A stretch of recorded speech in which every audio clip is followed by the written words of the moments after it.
All right, Rum Nitty versus Swamp.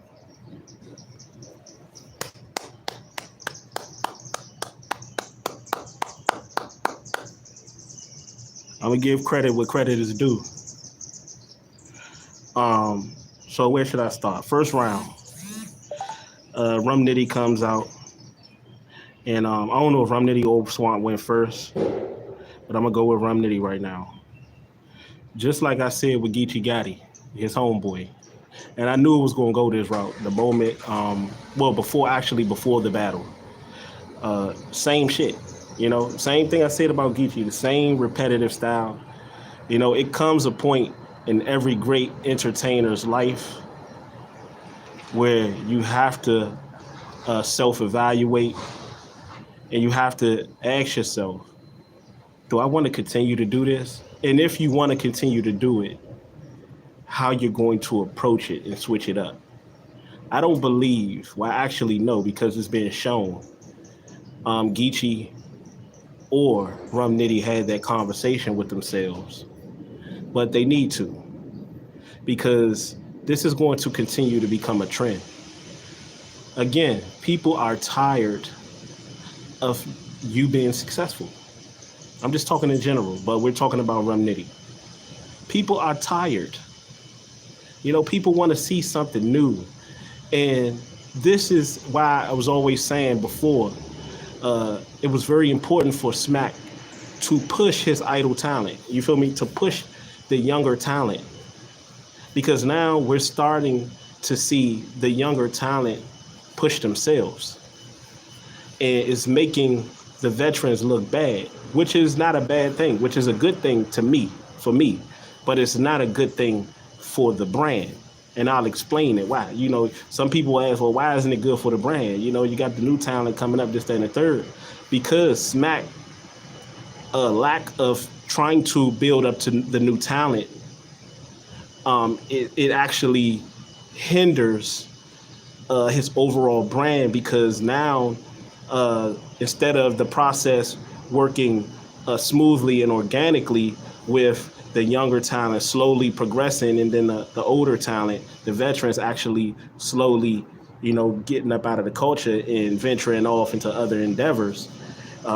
It's like the newer talent is forcing the older talent out, and it's forcing the older talent to either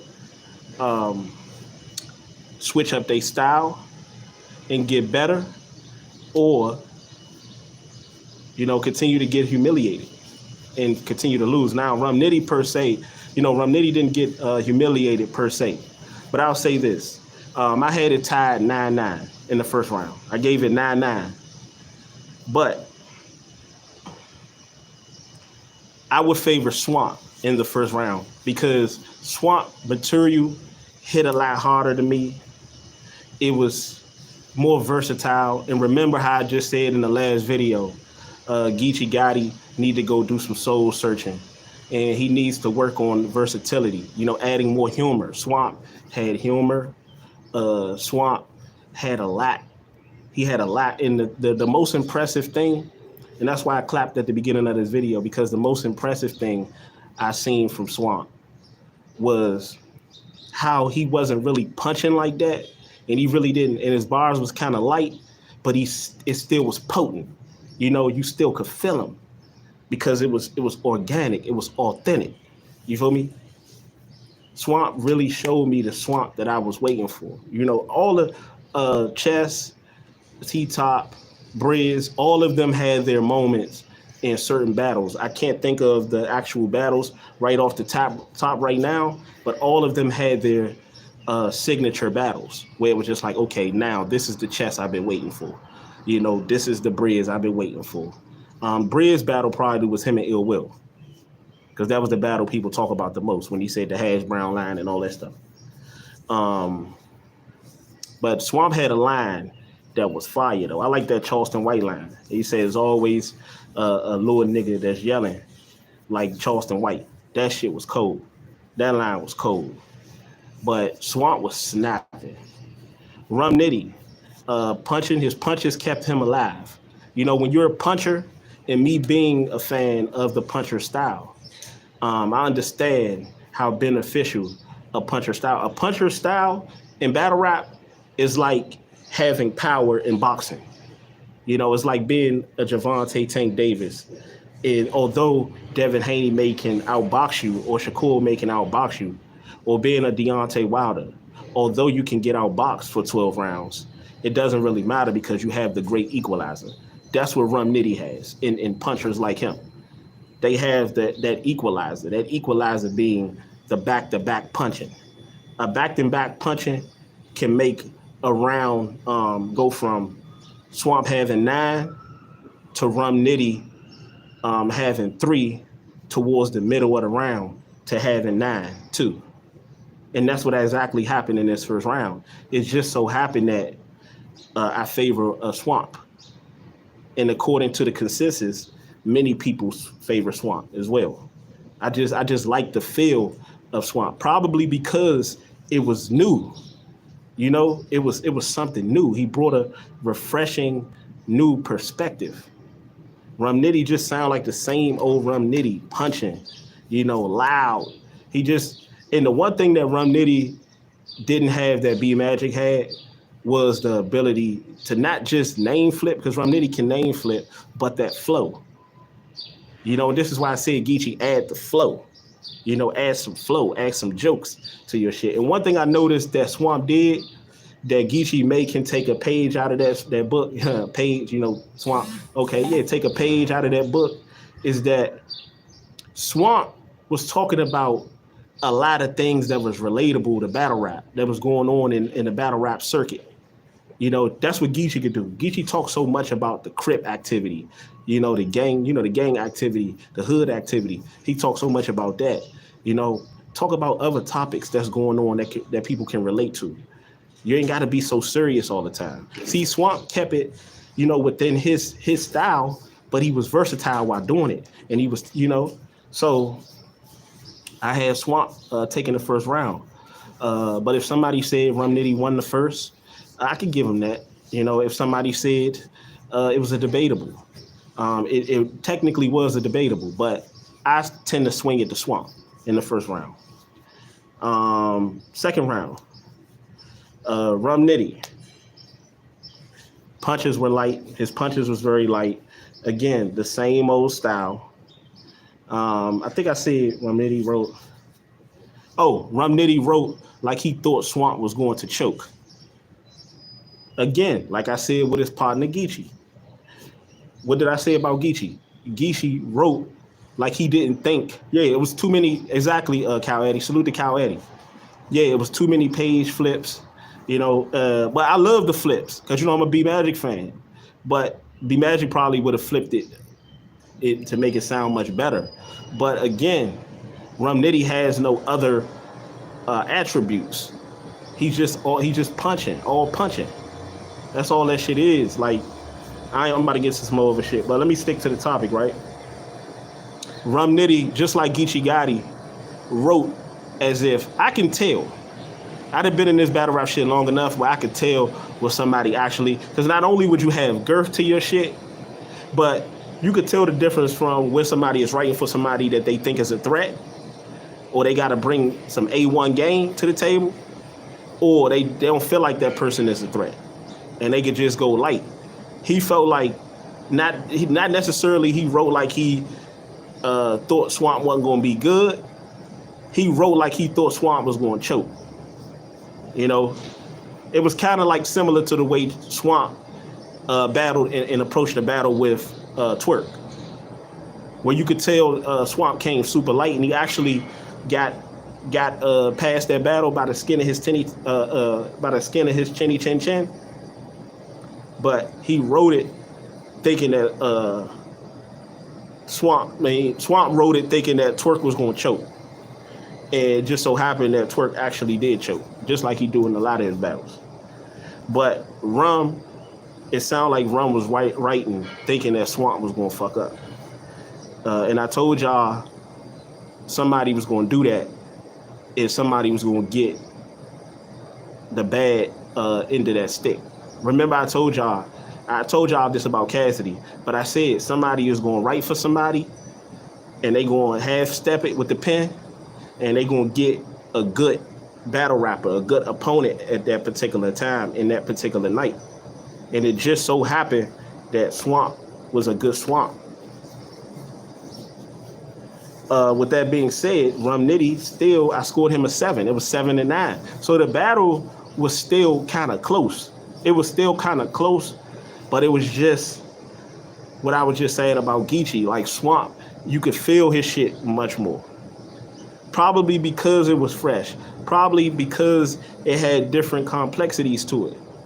You know, it was something new. And I'll say this too. I'll say this about the battle rap fans, right? And I'll say this to Swamp, because I can see it happening. I don't know if y'all can see and peep what I peep. I see the transition happening, just like I told True Foe. You got to take that ball and run with it. When the URL fans give you that ball, which means smacking them is giving you the ball, you got to take that and run with it. You got to make that out of something. And they always wanted to give Swamp the ball. True Foe came out of nowhere, but they always wanted to give Swamp the ball. And Swamp always had that talent. He always had what you call the it factor. But Swamp showed up.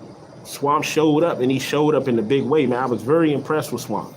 And I heard Swamp take a shot at me, you know, and people like me, his detractors, that doubted him.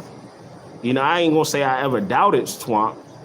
It's just that Swamp never gave me no reason to feel like, outside of me giving him the benefit of the doubt at the beginning of his career, he never really gave me any reason to feel like he was going to really be a threat or a force. But this battle gave me every reason, and it pretty much confirmed what I thought about Swamp at the beginning of his career. Let's see if he can keep this going. K.O.T D, I just seen you say True Foe was inconsistent. True Foe was trash to me. Go check out my video I did. He was trash. His highlighted line was that keep it at 55th Street, and even that wasn't that great. You know, I'm things, but I'm gonna always keep it real. You know, yeah, he laughing. True Foe, yeah, he's trash. You know, he's trash. But yeah, they definitely go ahead and check out my last video. They definitely work Geechee, man. They definitely work Geechee in that one. But Geechee gotta, you know, go check out the video. But what else did I say? The Walmart scheme. The Walmart scheme was crazy. Swamp Walmart scheme. That whole scheme was fire. Swamp did, and this is what I'll say too. What are we gonna do about the rules of the choking? You know, even if somebody had, because see, I noticed the URL fans always do this shit.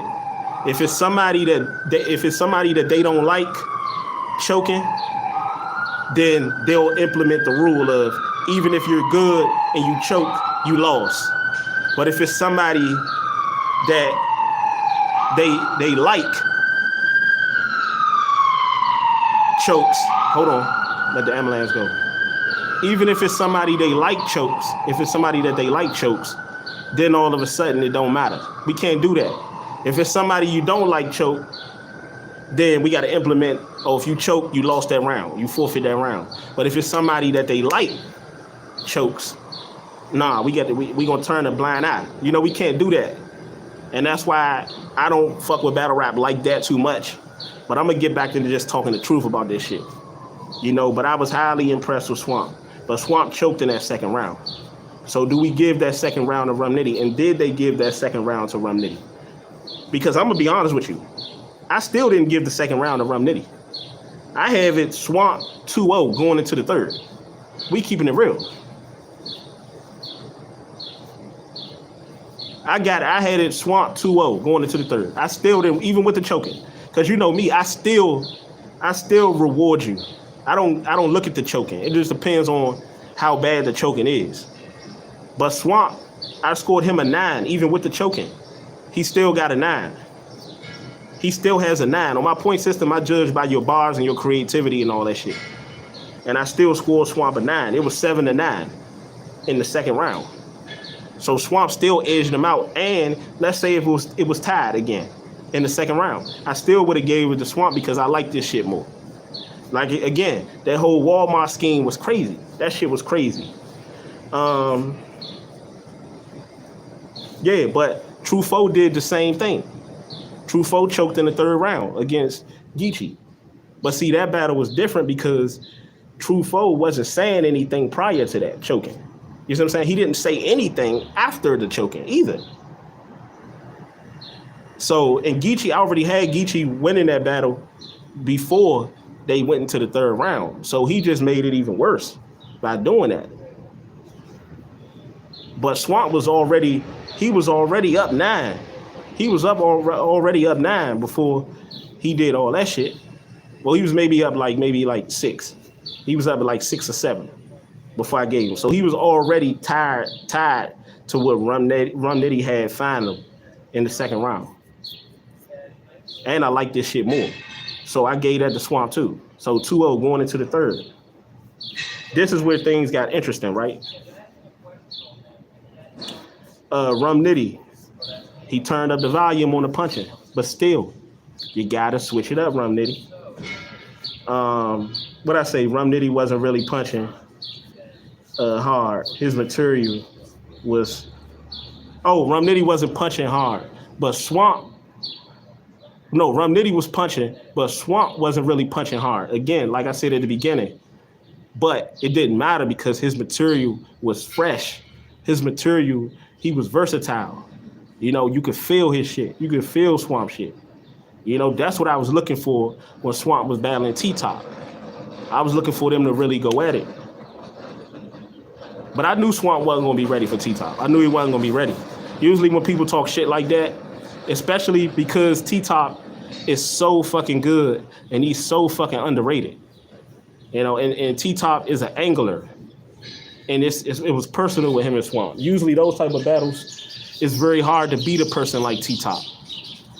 That's why I was telling people, right, not to get off topic, but that's why Briz didn't take the Mook battle. Because even if Briz would have took the Mook battle, he would have got destroyed. They could have battled 3 times and he would have got destroyed all 3 times. Because Mook is the number one, well, not now, but he was the number 1 angler.